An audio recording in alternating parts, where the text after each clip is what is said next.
Halo, assalamualaikum warahmatullahi wabarakatuh. Waalaikumsalam warahmatullahi wabarakatuh. Cus, Sobat Dinun. Nah, kalau kemarin udah beberapa kali tapi hostnya cowok dan ganteng, kali ini di momen spesial 95 tahun NU yang cewek dan cantik gak mau ketinggalan dong. Hari ini gantian saya, Cahya, yang jadi hostnya untuk ngobrol bareng, bincang-bincang bareng dengan dua kader pemuda NU.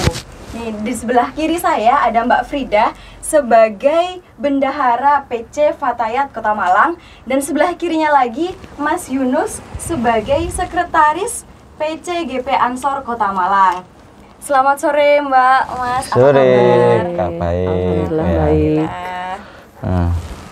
Nah, di momen yang spesial ini nih, 95 tahun NU.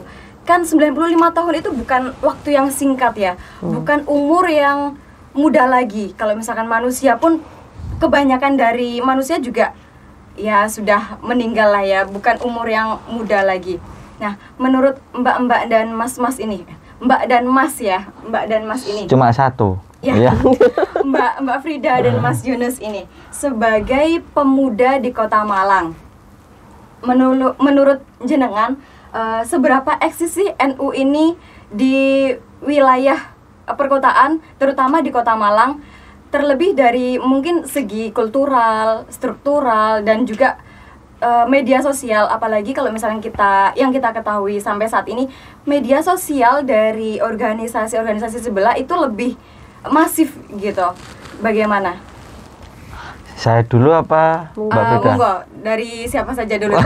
Oh, Mbak Frida. Ya, kita bicara 95 tahun Nahdlatul Ulama ya. Usia yang cukup panjang perjalanan, bahwa pemilik saham NKRI ini adalah NU, gitu. Salah satu pemilik sahamnya, pondasinya juga NU, gitu kan. Dan hari ini NU juga banyak tantangan tentunya, banyak tantangannya. Apalagi kami sebagai pemuda dan pemudi tentunya, Fatayat ini kan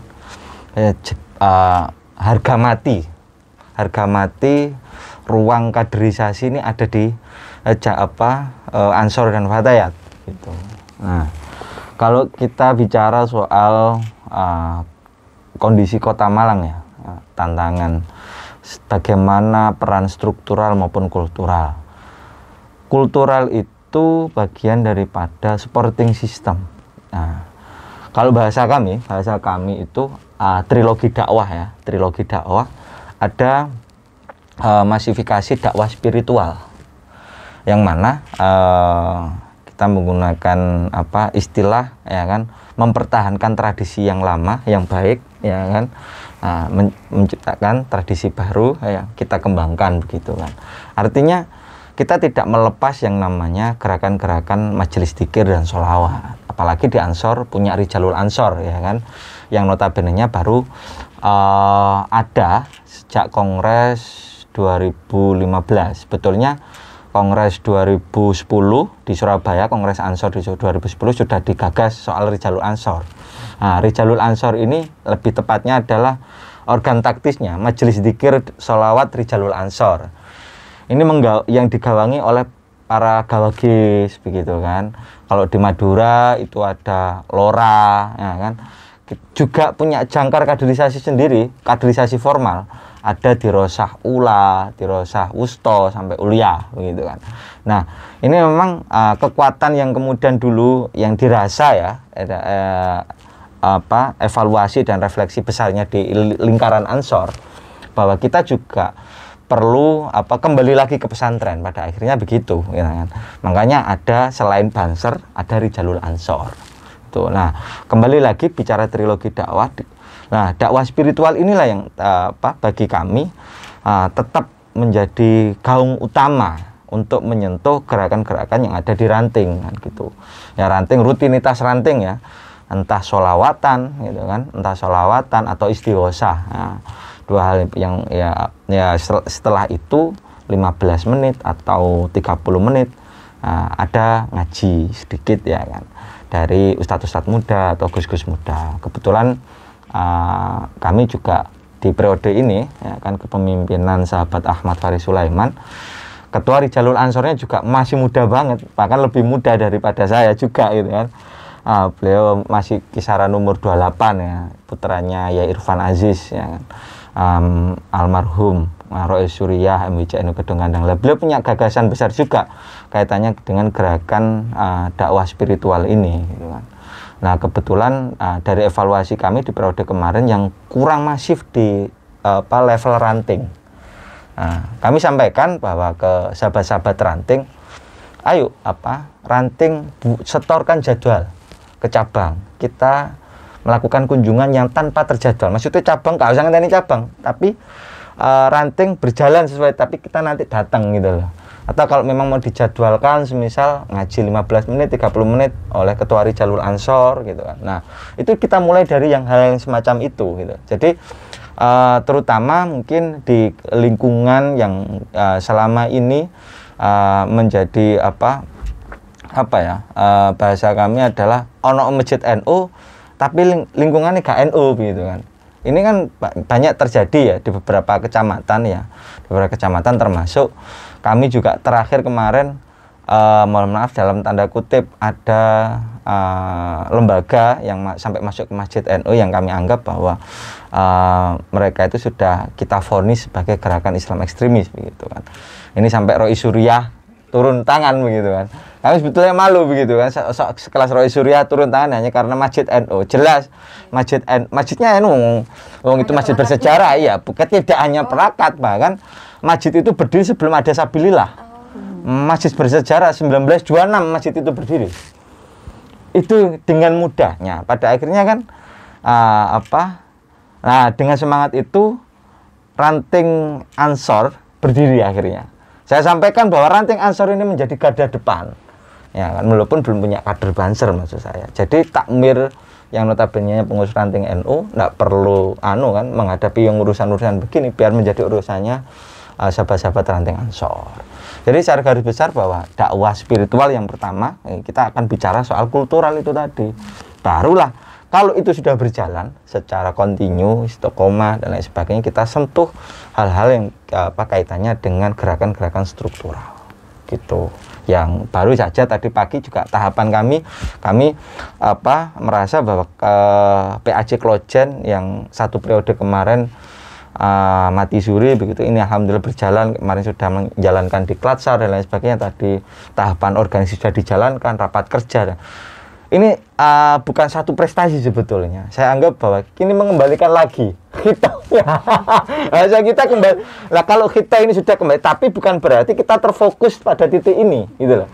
Kita tetap bagaimana menjawab tantangan zaman, gitu. Apalagi lingkungan perkotaan ini yang luar biasa, gitu loh. Jadi bahasa kami bahwa kultural, gerakan kultural ini supporting system, ya kan? Bagaimana kita sebagai jam'iyah, ya kan? Jam'iyah, bagaimana jam'ah kita transformasikan menjadi jam'iyah. Secara sederhana itu yang kita maknai. Ya, hari ini itu yang menjadi gerakan-gerakan awal kami di kepengurusan ya, di kepengurusan dari mulai tahun 2019 kita kan kemarin 2019 sudah hampir setahun lebih kita menjalankan roda organisasi Gerakan Pemuda Ansor Kota Malang. Yaitu mungkin Mas, kalau itu kan dakwah secara struktural di grassroots ya. Di maksudnya bukan dakwah struktural, gitu ya? Dakwah spiritual. Dakwah spiritual yang ada di ranting-ranting. Nah, kalau misalkan ranting kan merupakan struktural paling bawah. Ya. Kalau untuk di atasnya itu apakah ada strategi sendiri, misalkan ada kegiatan-kegiatan juga, kalau misalnya yang di ranting tadi kan kayak ada Rijalul Ansornya sendiri atau apa gitu kan. Kalau misalkan kayak di PAC-nya mungkin atau di PC-nya, adakah hal-hal seperti itu atau bagaimana? Sama sebetulnya hanya kita ngatur waktu saja, tapi yang kita titik beratkan ada di ranting. Jadi jangan sampai PC atau posisi PAC, anak cabang dan cabang ini menjadi ranting yang kesekian. Maksudnya begini, berlomba-lomba gawe kegiatan gitu loh. Padahal konsep organisasi ini kan PC mendampingi PAC, PAC mendampingi ranting, kan begitu. Kalau menurut Mbak Frida nih, selaku pemudi dari Fatayat NU Kota Malang. Kalau bicara seberapa eksis Fatayat di Kota Malang, sebetulnya kalau dilihat gebyarnya mungkin kita nggak begitu kelihatan ya, karena nggak sebesar muslimat, nggak sebesar ibunya seperti itu. Tetapi untuk di beberapa daerah itu girohnya masih ada, semangatnya masih ada. Contohnya PAC Kedung Kandang itu dia PAC Kedung Kandang itu di Kota Malang rantingnya paling banyak. Kegiatan rutinnya juga terlaksana, maksudnya nggak ada putusnya dan sebagainya. Kulturnya juga masih terjaga. Itu yang nantinya rencana kami, gimana caranya agar kampung Kedung Kandang, PAC Kedung Kandang ini bisa jadi kampung percontohan. Istilahnya kita mau membuat kampung Fatayat di situ, sehingga nantinya bisa sebagai contoh untuk ranting-ranting yang lain dan memicu ranting lain untuk seperti itu juga gitu loh. Kalau soal kultural, tilawatil Quran masih ada, kegiatan rutin masih ada, di tiap ranting masih, istighosa kadang juga istighosa masih. Nah, untuk di PAC-nya, untuk di PAC dan PC-nya itu yang sedikit terkendala malah kalau di tempat kami. Kenapa? Karena terus terang, kalau Fatayat itu kan isinya ibu perempuan produktif ya, yang kita juga punya tanggung jawab terhadap keluarga, terhadap anak, bahkan sebagian besar dari kami juga bekerja. Nah, untuk mencari waktu berkumpul di satu tempat yang sedikit sulit. Tapi kalau untuk rutinan itu mereka bisa. Jadi biasanya kalau untuk organisasi yang ke atasnya itu kami yang agak susah. Cuman untuk kegiatan rutin ranting kami tetap berjalan. Ada. Itu kan kalau misalkan ngomongin secara kultural dan struktural ya.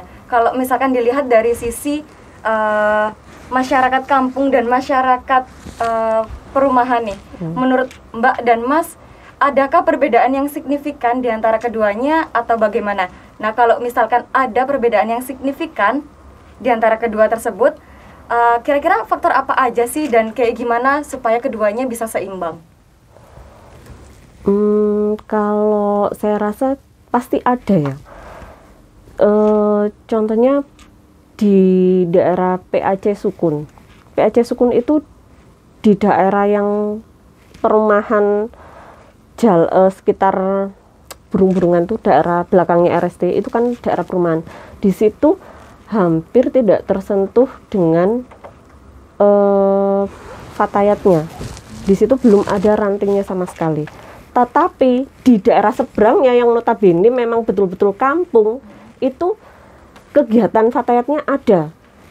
Ada tibaan rutin, ada kadang kalau nggak tibaan teman-teman juga istighosah seperti itu ada.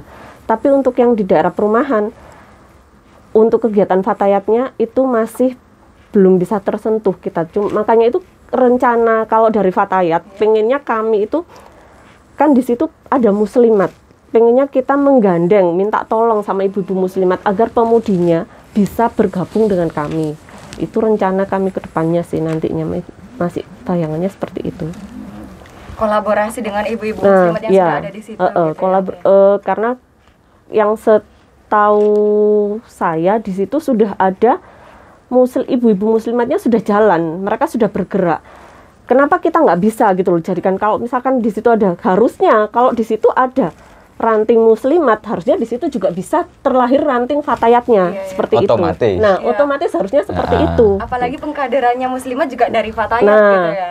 Yang terjadi kebanyakan ibu-ibu muda yang usianya masih Fatayat itu sudah masuk ke muslimat. Nah, itu yang sulit. Nah, itu yang sulit selama ini.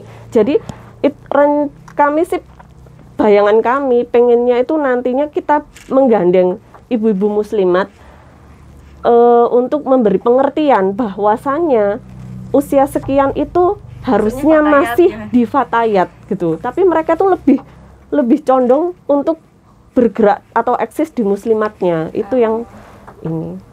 Kalau di Ansarnya gimana Mas? Apakah terjadi hal serupa atau bagaimana? Prinsipnya adalah Kota Malang ya kan, yang ya sejak lahir perlu kita pahami dulu ya. Kalau ya secara esensi sih hampir sama. Maksud kita begini. Kita di regulasi itu hasil Kombes Ansor Manado kemarin juga menyampaikan bahwa di tingkat perumahan, di satu perumahan semisal itu bisa dibentuk entah anak cabang atau ranting. Kalau memang perumahannya itu luas misalkan begitu. Nah, hanya saja kan begini, rasanya kan kalau perumahan itu rata-rata banyak orang pendatang. Iya. Nah, di luar itu juga kan masjid dan musola yang ada di perumahan jarang sekali ya kan diadvise oleh orang kampung situ sendiri. Bayangkan coba ya kan, orang-orang perumahan kan dengan segala macam aktivitasnya ya kan full. Nah, apa yang kemudian yang perlu diisi lah, ini yang sebetulnya kita kembali lagi kaitannya dengan kebutuhan spiritual, menjaga masjid paling utama kan itu kan, di perumahan ya kan. Nah, kami memang selama ini kok jangankan di perumahan ya kan, di kampung aja kita masih istilah mengembalikan lagi ya kan.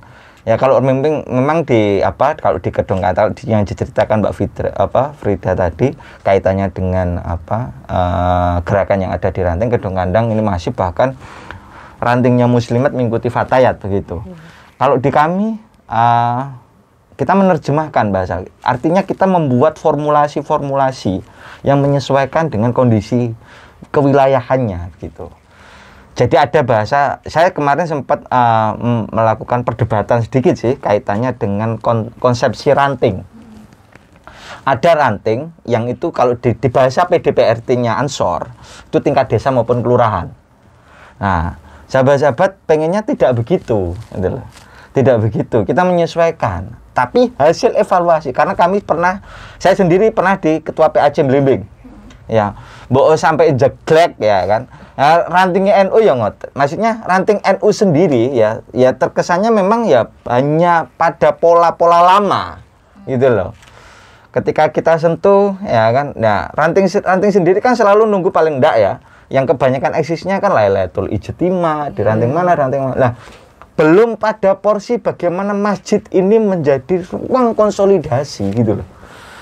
Ya apa yang dicontohkan oleh para ambiya ya kan, aulia dalam proses penyebaran agama Islam waktu itu kan. Paling tidak kan jadi masjid itu tidak sekedar sholat rawatib 5 waktu begitu kan. Tapi bagaimana itu yang kemudian pengen kita tuju ketika di satu tempat perumahan ya, di tempat ibadahnya entah itu dalam bentuk masjid atau musolanya gitu loh.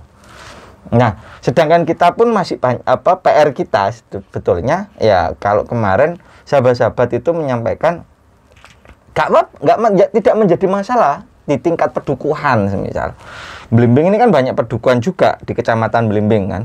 Banyak pedukuhan. Nah, ini selalu intinya pada ruang eksperimen saja, uji coba. Lah di periode saya waktu jadi ketua PAJ pun saya gagal gitu loh. Melakukan eksperimen itu. Pada akhirnya saya sendiri tak buat kelurahan. Ya rantingnya NU itu nyonggone akeh gitu kan. Banyak gitu kan. Nah, misal di Pandanwangi, Kelurahan Pandanwangi ini ada 6 ranting. Ranting Ansornya 1. Berdirinya sudah 3 tahun yang lalu. Saya evaluasi, saya breakdown. Masalahnya nang dia. Padahal di bahasanya adalah di Songgo kan, di Songgo kalau ranting NU. Belum berkembang sampai hari ini. Gitu loh. Nah, apalagi yang kemarin juga jodipan dengan Kedung Luncing.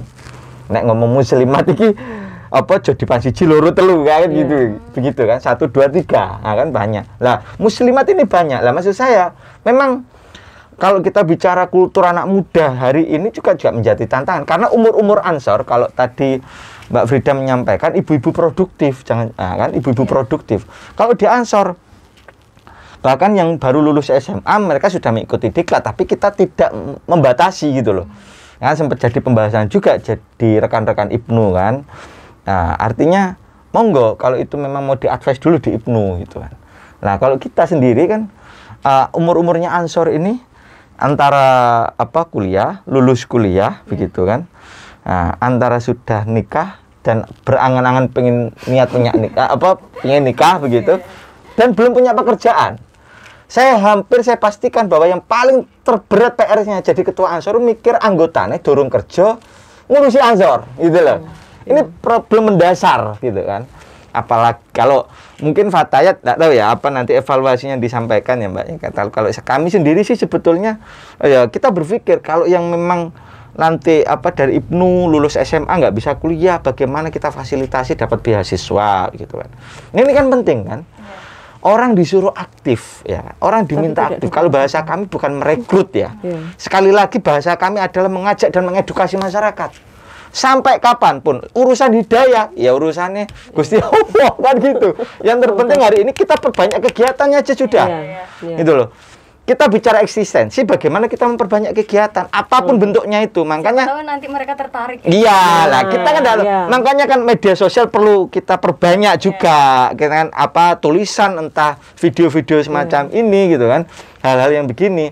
Lah intinya di situ lah. Bicara perumahan yaitu kita belum menyentuh perumahan. Memang banyak kasus ya, kasus perumahan. Bahkan saya jadi ketua PAC itu awal di penunjukan terus kemudian terpilih secara definitif. Ya hampir 4 tahun saya jadi ketua PAC itu. Saya membayangkan begitu kan. Padahal target saya bagaimana Masjid Araya itu bisa kita hijaukan, Pak.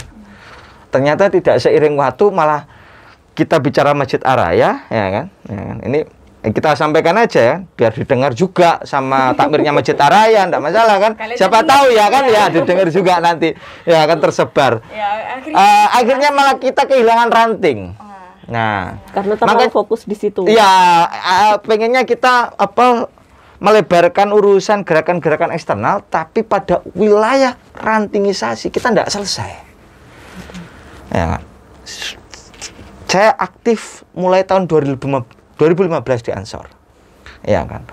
2 kali konferensi saya alami, selalu problemnya adalah rantingisasi. Nah, ini kan ironis begitu. Makanya semangat kami ya dalam hal ini di cabang, termasuk Gus Fahri sendiri menyampaikan kakean konsolidasi sampai beliau nyamanya ojo konsolidasi sih, kaderisasi dulu gitu loh, baru konsolidasi begitu loh.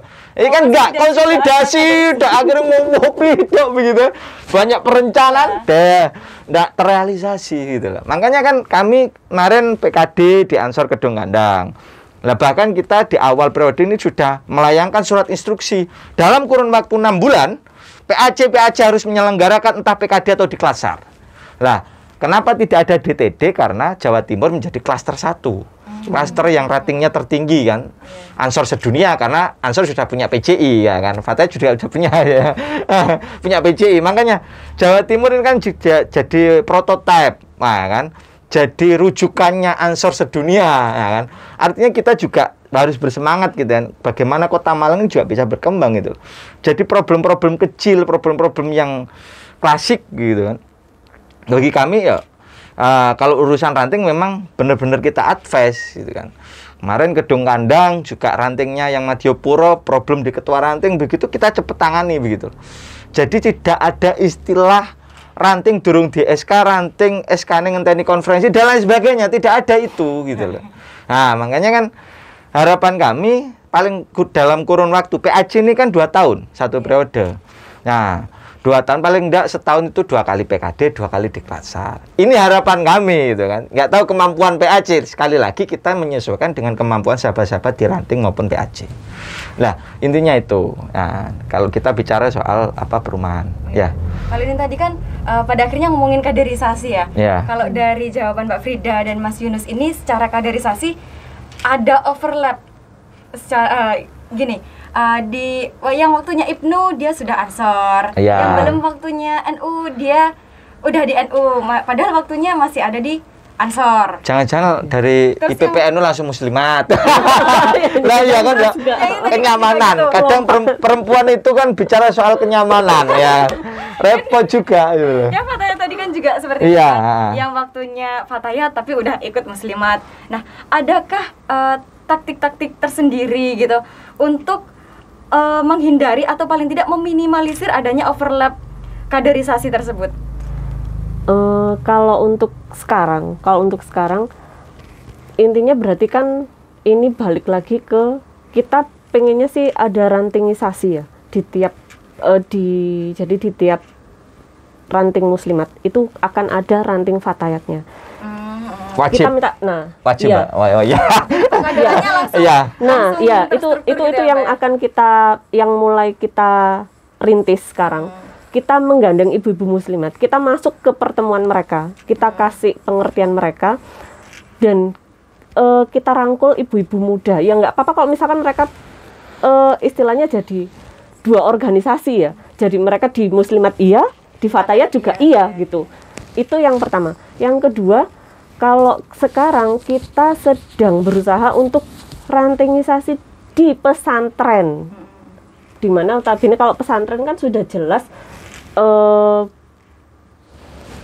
yang digandeng itu biasanya adalah putri-putri Yai Ning pesantrennya. Itu Nawaning.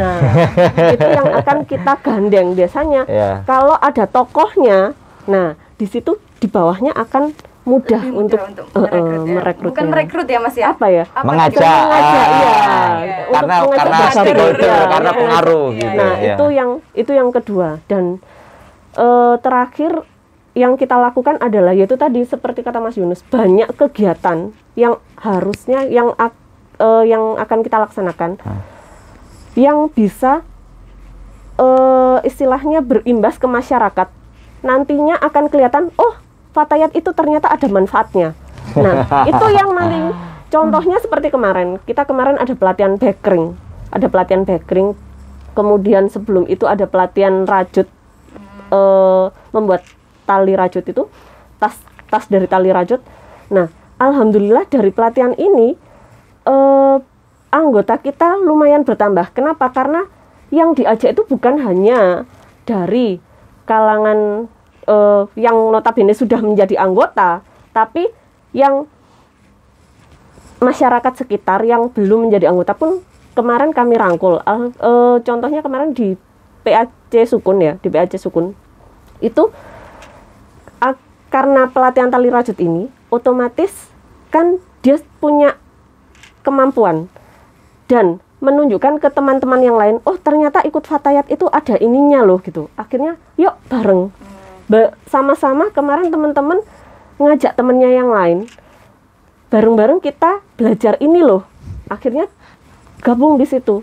Nah, Mereka itu bisa. tertarik Iya, ikut gitu ya, Mbak ya? Nah, kegiatan-kegiatan Ngajak seperti itu yang mamut-mamut. iya, Mama muda, mama betul. muda. Kegiatan-kegiatan seperti itu yang bisa jadi strategi Iya, ya, iya. untuk merangkul mereka bergabung dengan kami. Itu kalau dari fatayat ya Mbak ya. Kalau dari Ansor gimana Mas? Sebetulnya sih sederhana ya, sama saja sih. Pada intinya begini, kalau kami sendiri kan perlu banyak melakukan eksperimen juga. Ya. Memang belum sampai belum teruji ya. Maksud kami adalah eksistensi ranting itu sendiri. Ini belum teruji, benar-benar teruji gitu loh. Kita lihat bagaimana dalam kurun waktu 2 tahun, kan ranting sama PAC sama periodisasinya. Lah, ranting ini aktivitasnya ya gerakan-gerakan spiritual, rutinitas spiritual begitu kan. Nah, kalau Gus Ketua sendiri menyampaikan kalau spiritualnya sudah kuat, ya kan, sampean sampaikan kaitannya dengan gerakan UMKM. Ya kan? Bahkan kalau di Ansor kan ada Ansor Retail.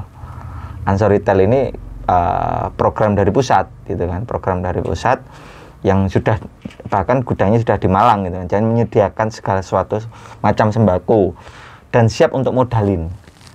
Tapi kerjasama dengan perusahaan pemotoris itu kan.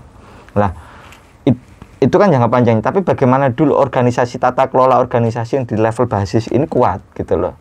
Kuat dalam arti adalah anggota yang ada di ranting itu gak melulu wong iku tok gitu loh, munyer ya kan. Saya sempat melakukan pelantikan bareng Gedung Kandang Kota Lama. Ya, ketua PAJ-nya waktu itu ngotot kan, Kota Lama ini kan juga banyak. Iya. Ada Kota Lama, ada kebalen Kota Lama begitu kan. Nah, waktu itu bareng saya sama Ketua PAC Kedung Endang ya. Nah, kebetulan saya juga kami sendiri, saya PJ sekarang yang langsung lantik begitu loh. Ranting wis mudun dewe. Tuh, saya sudah hampir ada sekitar 7 ranting. Saya melantik gitu kan. Ya, melantik 7 ranting itu. Ya saya sampaikan, artinya ranting tak lihat yuk ranting itu bagus sebetulnya. Hanya saja butuh pendampingan saja gitu loh. Anak cabang itu lebih mudah.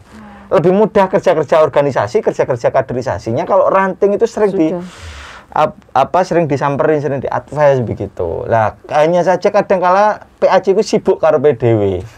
Iya, kelemahannya itu juga. Makanya kan cabang ini enggak cepat mengevaluasi anak cabang dan ranting, tapi bagaimana kita menggali gitu loh. Apa sih sakjane? Apa yang sebenarnya terjadi? Nah, di Kota Lama itu kita kan ya umurnya Mbak, praktis saya lihat ya pantes lah ngurusi IPPNU. Masih umur-umurannya. Tak lihat ada 7 orang pengurus ranting Kebalen Kota Lama. Iya. Ini gurung rabi kabeh. Beneran belum nikah semua itu pengurus Fatayat itu. Iya, tapi ini bagus gitu loh. Sebetulnya bagus. Tinggal lah maksud saya jangan sampai mohon maaf kan sampai ada bahasa MOU antara Ibnu dan Ansor IPP Fatayat. Nggak perlu itu gitu loh. Ini hanya pada persoalan bagaimana mereka. Kalau anak muda kan geraknya lebih leluasa, beda mama muda sudah punya tanggung jawab suami dan lain loh. Itu yang mendasar harus kita selesaikan dulu di kader gitu loh. Saya sering kali menyampaikan itu.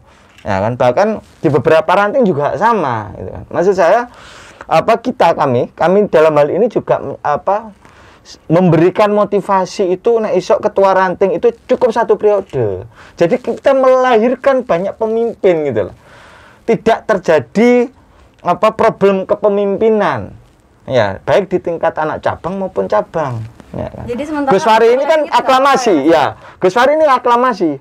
Artinya kan bahkan ya di Ansor masih tradisinya ya 2 periode. Saya lihat beberapa cabang ya kan 2 periode. Sebetulnya saya enggak setuju itu. Saya enggak setuju Ansor itu ketua cabangnya 2 periode, saya enggak setuju karena lebih banyak bicara soal politik gitu. Ini yang menjadi refleksi NU hari ini gitu kan. Ansor harusnya ya ketua PC itu 1 periode walaupun di PDPT diperbolehkan 2 periode gitu loh. Ini bukan kampanye loh ya, bukan dalam konteks kampanye ya. Iya. Tapi bagaimana menata ruang kaderisasi NU yang lebih matang. Kalau banyak memproduksi pemimpin-pemimpin ini kan banyak pilihan. Gitu. Kita menciptakan ruang kompetisi juga gitu loh. Bahasa kami PAC ya tidak hanya motivasi, ya mendorong juga. Jadi gitu. untuk overlapping umurnya tadi tuh bagaimana kalau menurut Mas Yunus? Nggak masalah. Pada prinsipnya bukan problem itu, bukan problem. Kadang kan Mae Fatayat, Bapake ibunya Fatayat, Bapake Banser, ya kan. Ya wis. Nah, Bapake itu kan biasanya paling mendominasi. Malah di klasar gitu kan. Lah, itu kan wajar padahal dia baru lulus SMA. Dan itu sudah terjadi memang banyak di setiap daerah semuanya. Bahkan di Kota Malang sudah banyak begitu rata-rata. Bahkan di Klojen tadi ya anaknya senior A, B, C, D, anaknya Wanhat semua ya kan ya. Ya alhamdulillah artinya ya mereka masih cocok semisal untuk ngurus Ibnu lah. Lah sekarang pertanyaan besarnya adalah mari kita duduk bareng Bano. Kita refleksikan jangan kemudian ada istilah sampai istilah Ansor royokan kader Mbak Ibnu ini kan gak pantas gitu loh. Ya, betul, ya kan mungkin pernah dengar ya kan Mbak Yaya itu kan. Lah iki padahal kami enggak pernah merasa itu, malah bahkan mungkin nanti bisa malah sing sakjane iki nemune Ansor, aktifnya di Ansor ikut PKD setelah gumbul, wah aku sakjane umurku sik Ibnu, ikut Ibnu akhirnya aktif. Lah, ini kok bisa lah? Saya enggak paham yang di Ibnunya ini gitu loh. Nah, cocok golek kesalahane sesama Banom. Ini enggak baik juga gitu loh. Mari kita artinya di momentum harlah ini kita refleksi masing-masing lah. Enggak perlu menyalahkan Banom A B C D. Mari kita duduk bareng, kita berkolaborasi. Kayak Mbak Frida tadi menyampaikan, loh, yang muslimat akem ancene kondisinya beda ya, mama muda, mama tua itu kan. Ya dinamikanya kan sudah berbeda toh. Pasti ya mama muda iki kudu ono sering ngalahi. Kami juga sama begitu kan posisinya. Nah, sering ngalahi berarti kudu sering gendong bahasanya. Nah, begitupun sebaliknya juga ke rekan-rekan dan rekanita IPNU dan IPPNU. Jadi begitu. Ini bukan masalah. Ayo gitu loh. Yang terpenting hari ini wadah besar NU. Selagi masih ada di NU. Iya. Iya. Nah, bahkan kami pun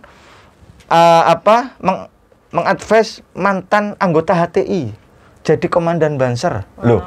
Ya masih banyak sih karena secara kaderisasi masih di Klatsar. Nah, mereka sudah juga membuktikan sampai memaksakan diri biar di mata bapak-bapak NU, Banser-Banser senior gitu kan. Secara kaderisasi terus dibaiat lagi gitu kan. Khawatir ideologinya itu ono sing kari-kari masih tersisa. Padahal enggak juga. Saya beberapa kali ketemu bahkan beliau juga lebih giat, lebih semangat bicara gerakan harokahnya NU.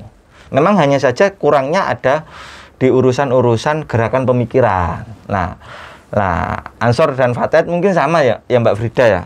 Intinya kita pun juga perlu Kota Malang ini ada keseimbangan antara pemikiran dan harokah, ya, gitu loh. betul. Gerakan pemikiran dan harokah, karena itu juga menjadi modal ya, modal SDM SDM-nya organisasi gitu. Nah, khawatir engko nek dijak debat ambek konco-konco ya kan, konco-konco Islam ekstremis begitu kan, ini enggak perlu gitu kan, enggak perlu melibatkan ustadznya, cukup anggota Banser, anggota Ansor sudah cukup. Nah, intinya itulah. Nah, itu tadi kan kalau misalnya ngomongin NU sendiri ya. Ya. Kalau misalkan keluar, kalau misalnya tadi kan udah pengkaderannya kayak gini ada sendiri-sendiri gitu kan. Kalau misalkan disandingkan dengan gerakan ekstremis, adakah gerakan taktis tersendiri dari pemuda-pemudi NU ini untuk membentengi kader-kadernya atau bahkan malah mengajak mereka untuk kembali? Misal yang kan ada banyak kasus yang awalnya NU habis itu tertarik ke mereka dan semacamnya, atau bahkan mereka yang awalnya belum mengetahui organisasi Islam mana yang baik atau yang mana sih yang ekstremis, mana sih yang enggak, akhirnya mereka masih belajar akhirnya malah ikut mereka gitu. Adakah suatu gerakan tersendiri atau bagaimana? Ya, kami punya bidang. Mbak Frida dulu. Oh ya. Ya. Kita punya bidang kontra radikalisme dan anti narkoba ya kan. Kalau di pusat itu ada Densus 99 ya kan, bicara soal radikalisme ya. Nah, ini jelas ya, beberapa kali serangan-serangannya ada di lewat media sosial. Itu pertama, kedua juga serangan-serangan terhadap kiai-kiai NU. Nah, hanya saja kadang kita itu kelabakan pada persoalan melacak ya kan. Nah, kalau kaitannya dengan internal kita menghadapi hal semacam itu, memang ya perlu banyak memberikan ruang untuk ngaji secara online dan lain sebagainya ya kan. Ya satu contoh kegiatan-kegiatan kita yang semacam ini gitu kan. Nah, di balik itu semua juga sama, kita kembali lagi pada persoalan perumahan itu tadi. Sebenarnya ruh spiritual ini kan kebutuhan mendasar manusia ya kan. Nah, hanya saja di NU ini seolah-olah kayak sudah ditinggalkan, hal-hal sepele begini ditinggalkan. Nah, ini yang kemudian masuklah gerakan-gerakan radikalisme dan ekstremis ini gitu loh. Nah, ini yang kemudian perlu kita kembalikan lagi pada porsinya itu. Termasuk ya yang paling utama adalah bagaimana kita menguatkan aktivitas-aktivitas di masjid, mushola dulu, baru nanti di rumah-rumahnya anggota, setelah anggota ya masyarakat stakeholder yang ada di satu wilayah itu. Tuh. Nah, tadi kan dikatakan mulai meninggalkan yang spiritual itu tadi. Enggak, maksudnya gini. Meninggalkan itu begini. Seolah-olah cuek gitu loh. Ya. Kayak mohon maaf, kita kan nggak tahu orang itu butuh disentuh secara agama ya. Kalau pandangan saya mungkin sedikit geser di kampus ya, kan banyak loh orang-orang yang mungkin secara keagamaan kurang butuh, kadang ini mencari toh. Lah, sedangkan kita notabene-nya secara sosialisasi, mungkin aktivitas baik di media sosial maupun yang nyata begitu. Ini kurang. Karena akhirnya enggak tahu mereka. Yang pada akhirnya aktivitasnya yang penting masjid, yang penting ketemu orang muslim, selesai kan. Mereka belajar agama. Mereka belajar agama. Lah, itu yang kemudian mereka manfaatkan oleh orang-orang itu, termasuk gerakan-gerakan sosial ya kan, donasi, terus kemudian zakat dan lain. Lah, mereka masuk di sana sampai ya luar biasa kan brandingnya kan, milenial banget ya, gambar foto lagi. Sebetulnya kita ini pada ruang kompetisi saja, nggak banyak juga gitu kan, hanya saja masif gitu lah. Makanya tadi saya sampaikan masifikasi gerakan spiritual itu penting sebagai bagian daripada trilogi dakwah itu tadi yang menjadi grand design besar gerakan pemuda Ansor Kota Malang itu kan. Nah ini yang menjadi catatan-catatan kami. Makanya ketika kita terjun di ranting, kita tanya, sob, apakah ada misal di Remas, masjid mana gitu, anggota Ansor entah Ibnu gitu kan. Lah dan lain sebagainya. Itu yang perlu kita aktivasi gitu kan. Nah bahkan kami punya gagasan awal dulu. Ketika saya di anak cabang Belimbing pun saya gagasan bahwa setiap masjid NU remasnya harus Ansor, bukan Ibnu loh ya, mohon maaf. Lah ini yang saya saya buat gagasan ini. Lah ini sopo sing cepet kan gitu. Maksud kita ndak akan pernah menghalang ketika memang ini masih umuran lebih nyaman ya kan, karena seumuran Ibnu kan, nek gumbul, nek kalau kumpul dengan yang sudah orang berumah tangga dan lain sebagainya kurang nyaman semisal. Ya monggo kita silakan untuk aktivasi di Ibnu. Yang terpenting mereka ini kita ajak gitu loh untuk merawat gerakan Aswaja An-Nadiyah di masjid. Itu saja. Nah, itu maksud kami itu gitu loh. Jadi hanya saja mungkin kurang berani juga padahal masjid sudah jelas ada plakatnya NU. Ya kenapa tidak semisal Remas sudah tidak ada istilah Remas, apa? Ranting Ansor gitu kan. Nah, sama halnya ketika kalau mungkin di ibu-ibu mama itu kan langsung aja kan gitu. Dalam satu kesempatan atau suatu lembaga dibuat aja ranting fatayat gitu kan. Nah, ini kan perlu lah. Pemuda NU di Kota Malang kan perlu hal-hal yang semacam ini sebetulnya. Lebih cepat, lebih baik. Nah, kan. Karena mereka juga cepat gitu loh. Dan bahasa kita kan rajin. Lah kita kalah rajin. Lah kuncinya kita kan terlalu malas-malasan kan. Mau hal yang semacam mereka luar biasa. Mulai pagi saya di Surabaya punya pengalaman juga sama. Pagi didatengin, siang didatengin, sore masih didatengin. Istiqomahnya ya. Nah, ini yang kemudian perlu kita kita tiru ya. Mungkin kita satu waktu ya. Nah, kebetulan kalau Kota Malang sih sebetulnya enggak kayak kalau Klojen, Kedung Kandang ini masih kulturnya masih bagus ya kan. Tadi juga disampaikan Fatayat ini yang luar biasa malah gerakannya di Kedung Kandang gitu kan. Ya, Kedung Kandang artinya tidak banyak problem sebetulnya. Kita kembalikan lagi kepada tes organisasi itu sendiri. Bagaimana membaca peta wilayah sosial ya kan, dan politik, dinamika politik kulturnya itu bagaimana gitu loh. Kadang kan benturannya kan cuma di sana gitu loh. Nah, keberanian kader Ansor itu masih lemah gitu loh. Kurang ini masih bahasa saya masih intip-intip. Iki ngenteni pertimbangan ketua ranting NU. Selalu begitu ya. Padahal ketua ranting NU mek siji pengurusnya ya kan, kalau ketua netok lah sik ngenteni kan. Padahal intinya sudah ayo gitu loh. Itu saja sih. Jadi bagi kami bukan masalah signifikan. Masalah signifikannya ada di internal kita sebetulnya. Bagaimana kita membuat hal-hal yang taktis ya kan di setiap lembaga maupun bidang untuk menggerakkan sendiri sebagai bagian dari membangun sistem itu sendiri, supporting sistemnya. Selain mungkin lembaga-lembaga seperti Rijalul Ansor itu mungkin itu untuk merawat supaya kader-kadernya kita tidak ikut keluar gitu ya. Tidak hanya itu, yang pasti kan ini kan gerakan ideologis juga gitu loh. Lah hari ini kan mungkin gimana adanya PKPNU, MKNU itu juga penguatan ideologi terhadap struktural NU bahkan. Struktural NU dulu toh itu waktu itu. Nah, kalau yang saya baca di Kabupaten Malang itu setelah struktural, ma'arif, sampai orang-orang yang tidak di struktural itu ikut PKPNU. Nah ini Kota Malang kan belum. Ya, mungkin karena kondisi ya pandemi wabah begini-begini, akhirnya banyak. Kemarin terakhir mau diselenggarakan di akhir bulan Desember ada PKPNU. Nah ini sebetulnya kan misi-misi rahasia, Pak. Kadang orang ikut PKPNU itu gaya-gayaan, buat ijazah. Ini yang saya kadang tidak masuk akal ya bagi orang bahwa PKPNU itu adalah misi intelijennya NU gitu loh, untuk penguatan ideologi. Lah ini yang tidak dipahami oleh orang-orang masyarakat Nahdien pada umumnya gitu loh. Ada rebutan ijazah itu gitu kan. Lah padahal makanya kan PKP kan sempat kan kita tidak boleh foto-foto dan lain sebagainya. Nah itu kesadaran itu yang belum dimiliki oleh mayoritas ya masyarakat Nahdien, bahwa kegiatan-kegiatan memang penting sih, eksistensi ya, ngeksis kita upload dan lain sebagainya, iya, tapi pada porsinya saja disesuaikan, misal kalau ada di medianya. Itu mungkin Mbak ya. Kalau dari Fatayat bagaimana Mbak?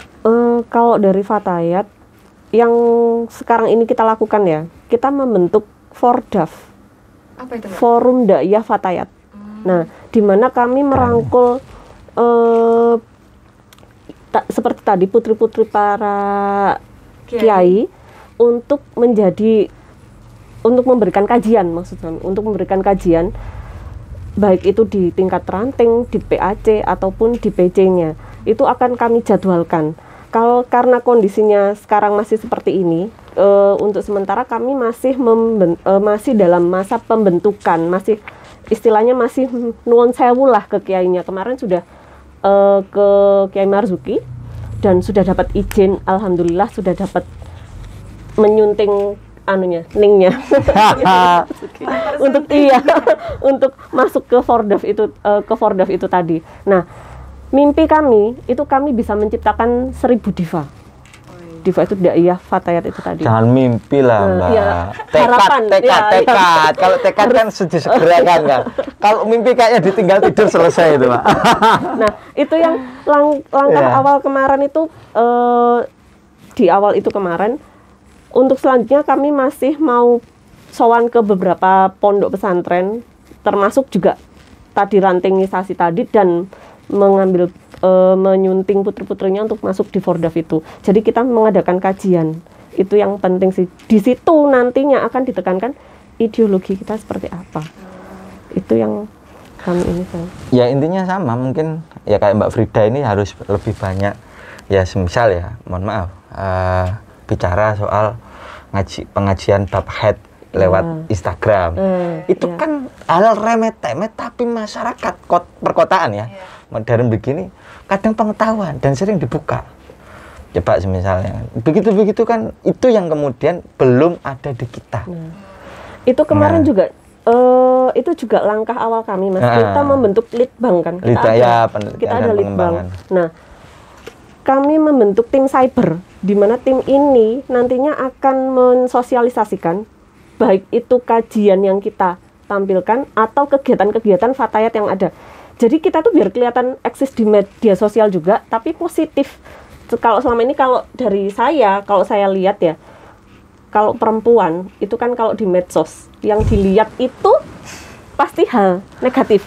Nah, ini yang ingin kami dobrak. Gimana caranya biar perempuan yang ditampilkan di medsos itu bukan hanya hal negatifnya saja, tapi kita punya kemampuan, kita bisa eksis di sini dengan kebaikan, bukan dengan hal negatif. Ya sebetulnya ngisi media dakwahnya sih lebih banyak. Tuh kan banyak mungkin Mbak Cahaya tahu juga kan mak-mak muda itu kan kalau dalam kondisi mungkin lihat ya kan, kalau itu sering kali muncul Fatayat ya kan, daiyahnya ini muncul terus gitu ya.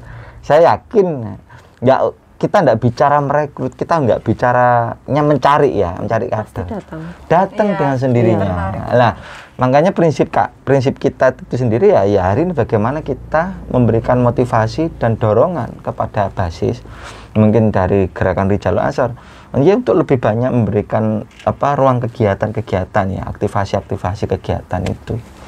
Nah terakhir nih, harapannya dari Mbak Frida dan Mas Yunus di 95 tahunnya NU untuk 1 abadnya NU.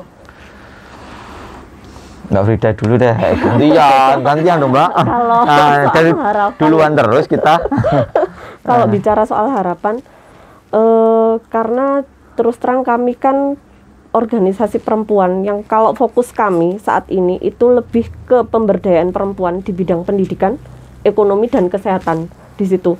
Nah, harapan kami ke depannya akan banyak program yang nggak hanya NU saja yang memfasilitasi kami untuk bisa memberdayakan perempuan, tetapi juga bisa bersinergi dengan pemerintah atau departemen-departemen yang lain, kementerian-kementerian yang lain, untuk bisa, ayo sama-sama kita memberdayakan perempuan, baik itu di bidang ekonominya, perekonomiannya, kemudian di bidang kesehatannya mereka kita harus perhatikan, karena selama ini kan kalau masih banyak ya kekerasan terhadap perempuan itu juga. Makanya kami juga pengennya segera ada sinergi antara Fatayat dan organisasi yang lain, baik maupun Banom di NU-nya, juga di luar Banomnya, pemerintahan juga bisa. Itu yang kami harapkan sih. Kalau selama ini tuh kami mencari kerjasamanya itu masih personal, belum yang maksudnya kami yang selalu nyari. Kalau pengennya kami itu, ayolah rangkul kita mau kok gitu. Jadi kalau misalkan ada, misal Ansor, Mbak, aku ada acara ini, tapi ada ini nih, ada hubungannya dengan perempuan gini, kita bisa kerjasama. Nah itu yang kami inginkan gitu loh. Gak usah jauh-jauh Mbak. Tadi juga saya sampaikan Klojen. Ayo deh, kita diklat bareng PKD atau LKD kan? Iya. LKD kalau di Fatayat ya. Iya, LKD. Iya, pelaksanaan bareng begitu kan kita bisa ngukur juga gitu loh. Gak usah jauh-jauh, kita di kaderisasi pun juga bisa pelaksanaan bareng. Artinya backup kan? Iya. Fatayat yang kan kita juga backup secara keamanan dan lain sebagainya hari ini kan. Karena itu yang selama ini kalau dari pihak Fatayat itu kami rasa masih kurang. Nah, kolaborasinya antar bukan kurang, jangan-jangan memang tidak pernah. Iya, jangan tidak pernah memang. Iya, memang tidak pernah gitu loh. Kita pun juga ketemu semisal ya kan. Ya kita yang sama-sama kan, ruang kita berbeda. Maksudnya berbeda ya, ruang perempuan ya kan dengan laki-laki begitu ya. Anggapan kita sama. Ya kita memang tidak pernah ketemu. Mungkin ketemunya di konsolidasi kepemudaan di KNPI dan lain sebagainya. Nah ini yang kita maksudkan adalah bagaimana kita tarik bicara soal pelaksanaan kaderisasi bareng.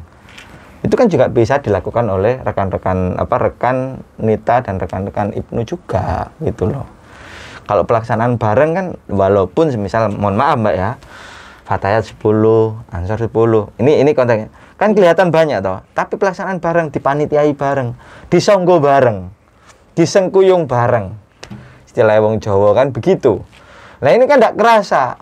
Ya cek senengi ketua Tanfidiyah MWC Roi Surya Pak, nek Banome podo kaderisasi. Nah ini yang kemudian tidak pernah tersampaikan gitu loh. Ya kan. Nah kami sendiri juga tadi sering sudah menyampaikan itu Mbak, kalau Jen mungkin ya, untuk yang lain ke Mbak Is juga gak banyak, lebih banyak ngomongin politik. Atayat sama Ansor itu begitu gitu. Ya. Nah, sudah Mbak Frida. Kalau dari Ansornya? Kembali lagi bahwa tidak cukup mudah ya kita bicara keindonesiaan, terus kita tarik pada sekup kecil Kota Malang. Nah, hari ini refleksi kami bahwa kekuatan-kekuatan yang kemudian perlu kita bangun kembali ya kan, yang seharusnya sudah tidak berbicara hal-hal kecil. Itu pertama. Saya teringat pesan Ketua Umum Gus Yakut Khalil Qaumas menyampaikan bahwa kader Ansor harus menjadi front semesta. Front semesta itu kalau bicara politik itu gak jijik, gak sok lapo politik ngene-ngene gitu kan. Tapi ya itu menjadi alat perjuangan gitu loh. Bahwa kawah condro di mukanya di Ansor. Ketika memang ya dibutuhkan siapa yang mau mentas di panggung pemilihan legislatif banyak kader Ansor pilihannya, gitu loh. Terus kemudian di akademisi, dosen dan lain sebagainya. Lah kami hari ini kita juga masuk ke kampus-kampus gitu loh. Nah, kan dosen-dosen ini kan juga banyak yang masih muda dan lain sebagainya. Ini juga perlu gitu kan. Terutama juga Fatayat mungkin ada dosen-dosen muda kan yang bisa di-advise juga gitu kan. Jadi semua lini.